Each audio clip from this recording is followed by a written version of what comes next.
Paper? A talented and dedicated staff, certainly. Hard work and good story ideas don't hurt. But at the Campanile newsroom at Palo Alto High School, students were quick to give credit to something else. Reporter Greg Wren gives us an inside look at the Campanile.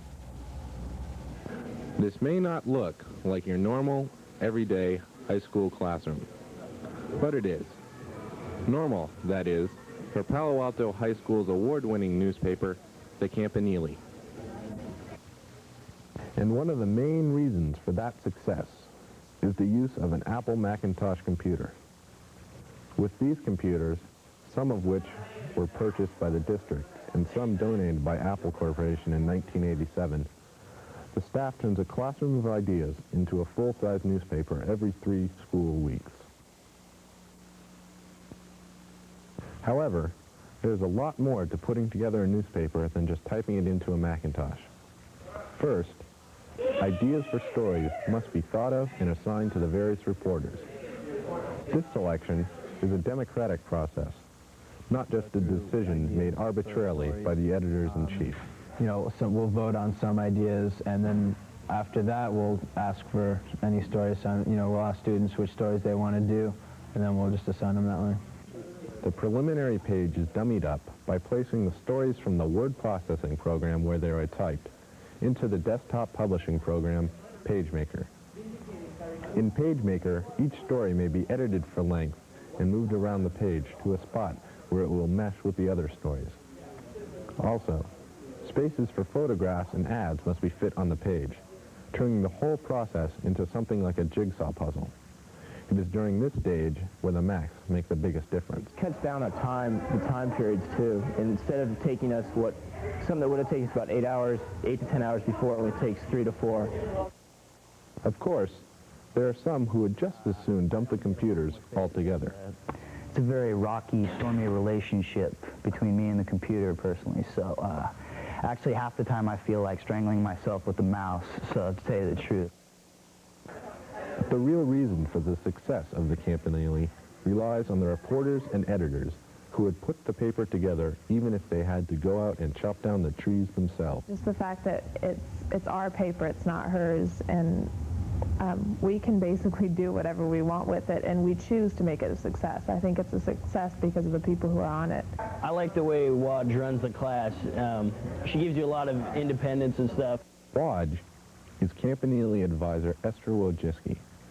As advisor, she teaches budding Campanile writers the ins and outs of the newspaper during a one-semester beginning journalism class that is a prerequisite to joining the advanced staff. She is also legally responsible for the contents of the newspaper.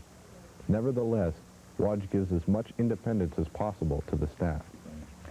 I let the editors-in-chief run it for the most part, and there are occasions when I have to step in and make a few changes, but those occasions are rare. Wadge gives partial credit to the Macintosh for the award-winning success of the Campanile. Well, we have won for the past 2 years, well, I guess this will be the 3rd year that we will enter. We have won something called the All-American Award given by the National Scholastic Press Association, and that award is given to the top newspapers in the United States. After the first dummy pages are corrected by the editors-in-chief and the page editors themselves, the mistakes are corrected on the computer. Then, headlines for each story must be composed. This is deceptively hard since each headline must fit in a limited space and still have something to do with the story. After the headlines, captions for the photos are typed in, and the page is ready for the final printout. Each issue is anywhere from 10 to 16 pages long, composed of a combination of 8 types of sections: sports, news, people, features, reviews, op-ed, editorials, and a special section called Spotlight, which contains stories focusing on a single topic each issue, not unlike the New York Times. While waiting for the pages to be printed, the real character of the paper comes out. Computers are turned to Star Wars and Tetris as everyone takes a quick break. Of course, most don't bother waiting until they're finished. Eventually, after the pages have been printed out and the game's finished, it's time to paste up. Pages must be physically laid out on paper to be sent to the printer. Since the pages are printed out on 6 sheets or plates, of 8.5 by 11-inch paper. Each plate must be cut to fit in with the other pieces. Then, after each piece is cut, they are waxed on the back and stuck onto the guide sheets. The wax allows for a sheet to be placed down and then moved if the fit isn't perfect. After the plates have been waxed down, photos, ads, and other graphics are added. Finally, the page is complete and camera ready for the printing press at independent publications in San Jose.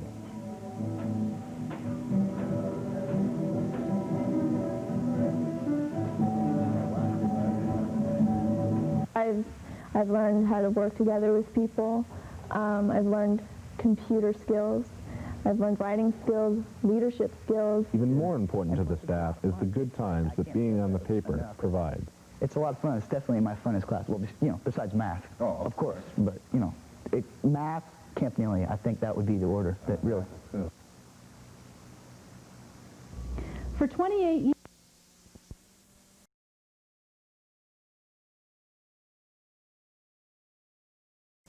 it's a good location for the use that it's being